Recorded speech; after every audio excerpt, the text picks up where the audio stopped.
Hello दोस्तों, आपका स्वागत है आपके अपने इस YouTube channel AK smart classes में।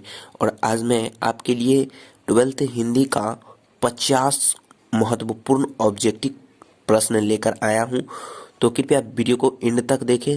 तो चलिए वीडियो को शुरू करते हैं। और उससे पहले आप सभी से एक रिक्वेस्ट है कि अगर आप हमारे चैनल पर नए हैं तो चैनल को सब्सक्राइब कर लें, ताकि जब भी मैं वीडियो डालूँ तो सबसे पहले आपको इसका नोटिफिकेशन मिल सके। तो चलिए वीडियो को शुरू करते हैं। हमारा पहला ही क्वेश्चन है, खरा का विलोम है। खरा का विलोम है तो इसका राइट आंसर हो जाएगा खोटा। खरा का विलोम है खोटा। दूसरा क्वेश्चन है, बातचीत शीर्षक निबंध के निबंधकार है, तो इसका राइट आंसर हो जाएगा बालकृष्ण भट्ट। और यह क्वेश्चन बिहार बोर्ड में 2019 में पूछा गया है। और जिस वर्ष पूछा गया है वह मैं क्वेश्चंस के साइड में लिख दिया हूँ, तो इतना आप मेंटेन कर लें। तो चलिए तीसरा क्वेश्चन है, चौराहा कौन सा समास है, तो इसका राइट आंसर हो जाएगा द्विगु समास, क्योंकि द्विगु समास क्या होता है, संख्यावाचक होता है। तो देखिए यहाँ पर चौराहा तो चार, तो एक चार क्या है, एक संख्या है। तो चलिए नेक्स्ट क्वेश्चन की ओर चलते हैं। क्वेश्चन नंबर 4 है, अनुराग का विलोम है। अनुराग का विलोम क्या होगा, तो इसका राइट आंसर हो जाएगा विराग। अनुराग का विलोम है विराग। क्वेश्चन नंबर 5 है, बालकृष्ण भट्ट को हिंदी का एडिशन और स्टील किसने कहा। हिंदी का एडिशन और स्टील किसने कहा, तो इसका राइट आंसर हो जाएगा रामचंद्र शुक्ल। रामचंद्र शुक्ल। उसके बाद हमारा नेक्स्ट क्वेश्चन है, क्वेश्चन नंबर 6 है, तेरी कुरमाई हो गई यह किस कहानी का वाक्य है। तेरी कुरमाई हो गई यह किस कहानी का वाक्य है, तो इसका राइट आंसर हो जाएगा उसने कहा था। उसने कहा था का यह क्या है, वाक्य है। चलिए नेक्स्ट क्वेश्चन की ओर चलते हैं। क्वेश्चन नंबर 7 है, उसने कहा था शीर्षक कहानी के लेखक कौन है। उसने कहा था शीर्षक कहानी के लेखक कौन है, तो इसका राइट आंसर हो जाएगा चंद्रधर शर्मा गुलेरी। चंद्रधर शर्मा गुलेरी। तो चलिए नेक्स्ट क्वेश्चन की ओर चलते हैं। चलिए हमारा क्वेश्चन नंबर 8 है, सज्जन का विलोम है। सज्जन का विलोम क्या होगा, तो इसका राइट आंसर हो जाएगा दुर्जन। सज्जन का विलोम क्या है, तो दुर्जन है। क्वेश्चन नंबर 9 है, लंबोदर कौन सा समास है। लंबोदर जो है वह कौन सा समास है, लंबोदर में कौन सा समास है, तो इसका राइट आंसर हो जाएगा बहुब्रीहि, क्योंकि बहुब्रीहि समास क्या होता है, यानी एक से तीसरा अर्थ निकलता है। तो लंबोदर कौन, तो गणेश। तो इसे दूसरा अर्थ निकल रहा है कि नहीं, बोलिए। तो यह क्या कौन सा समास हो जाएगा, तो बहुब्रीहि समास हो जाएगा। चलिए नेक्स्ट क्वेश्चन को चलते। क्वेश्चन नंबर 10 है, आशा से अधिक कहलाता है, तो इसका राइट आंसर हो जाएगा आशातीत। आशा से अधिक कहलाता है आशातीत। क्वेश्चन नंबर 10 है, जगदीश का संधि विच्छेद है, तो जगदीश का संधि विच्छेद हो जाएगा जगत जोड़ ईश। जगत जोड़ ईश, जगदीश का संधि विच्छेद। क्वेश्चन नंबर 12 है, मलिक मोहम्मद जायसी किस काल के कवि हैं। मलिक मोहम्मद जायसी किस काल के कवि है, तो इसका राइट आंसर हो जाएगा भक्ति काल के। भक्ति काल के कवि है।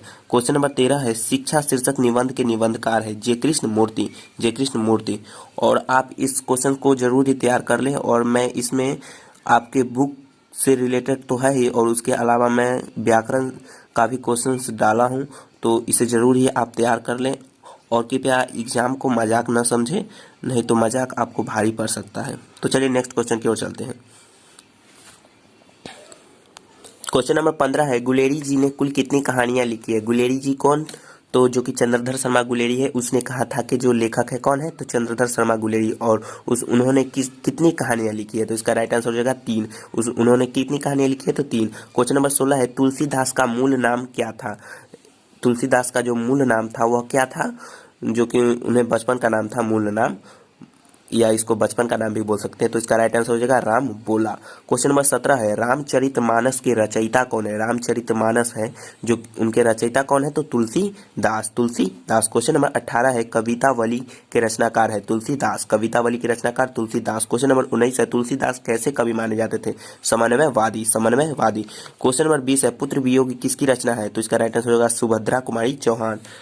सुभद्रा कुमारी चौहान। क्वेश्चन नंबर 21 है, तुमुल कोलाहल कलह में शीर्षक कविता के कवि हैं। तुमुल कोलाहल कलह में जो कि शीर्षक कविता के कवि कौन है, तो जयशंकर प्रसाद। जयशंकर प्रसाद। तो चलिए नेक्स्ट क्वेश्चन की ओर चलते हैं। भूषण किस काल के कवि हैं, तो इसका राइट आंसर होगा रीति काल के। और मैं यह सब प्रश्न गद्य और पद्य दोनों से लेकर आया हूँ।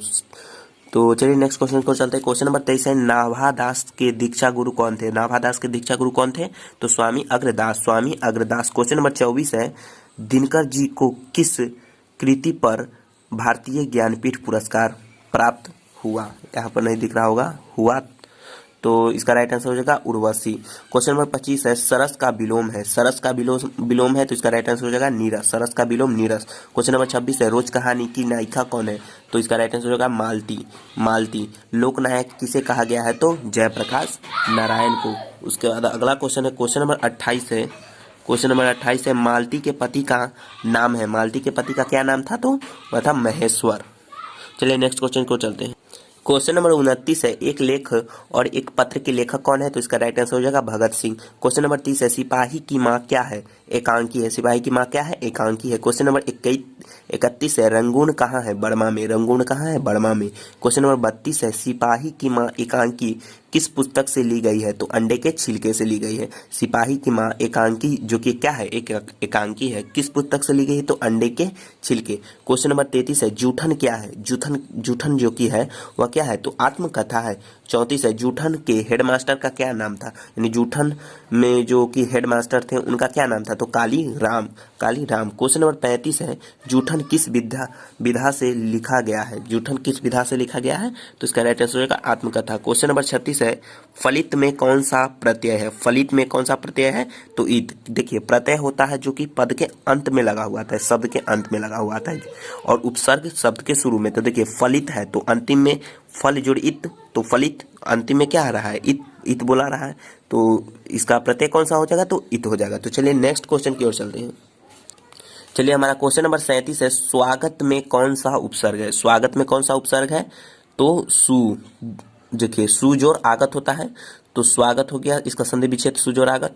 और हम अभी जस्ट बताए हैं कि उपसर्ग होता है जो कि सबके शुरू में लगा रहता है, तो सु हो गया, इसका क्या हो गया, उपसर्ग हो गया। क्वेश्चन नंबर 38 है वर्ण क्या है, वर्ण के आधार पर, वर्ण के आधार पर संधि के कितने भेद होते हैं, वर्ण के आधार पर संधि के 3 भेद होते हैं, स्वर वर्ण, व्यंजन स्वर संधि, व्यंजन संधि और विसर्ग संधि होता है। तीव्र बुद्धि वाला कहलाता है, तीव्र बुद्धि वाला को एक शब्द में आप क्या कह सकते हैं, तो कुशाग्र। जैसे कोई एकदम जिसका बुद्धि एकदम तेज है तो उसको आप दूसरी भाषा में कुशाग्र भी कह सकते हैं, क्या है, कुशाग्र। क्वेश्चन नंबर 40 है प्रकृति वर्णन से संबंधित कविता है, तो उषा, प्राकृतिक वर्णन से संबंधित कविता कौन है, तो उषा है। क्वेश्चन नंबर 41 है गैंग्रीन शीर्षक कहानी किस वर्ष लिखी गई, गैंग्रीन शीर्षक कहानी किस वर्ष लिखी गई, तो 1934 में, गैंग्रीन शीर्षक कहानी किस वर्ष लिखी गई, 1934 में।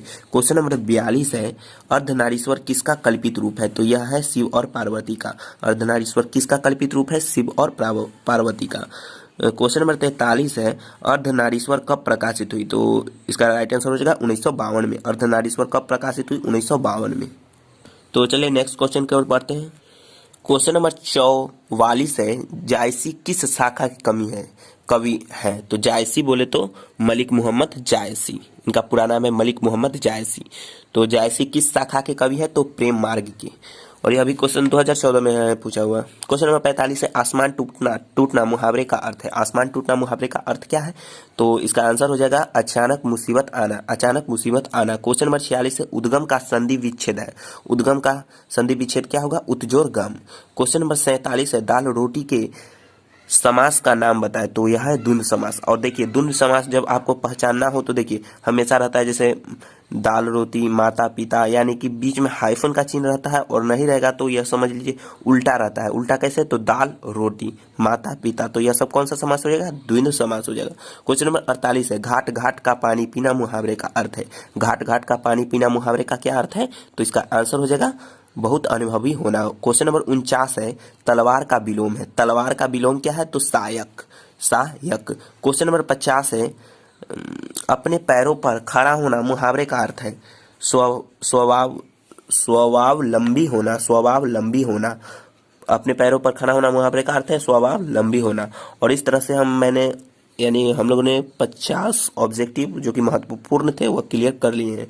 और आशा करता हूं कि आपको यह वीडियो अच्छा लगा होगा, और वीडियो अच्छा लगे तो वीडियो को लाइक करें, दोस्तों के साथ शेयर करें, और चैनल पर नए हैं तो चैनल को सब्सक्राइब कर लें। तो चलिए मिलते हैं नेक्स्ट वीडियो में, तब तक के लिए जय हिंद, वंदे मातरम।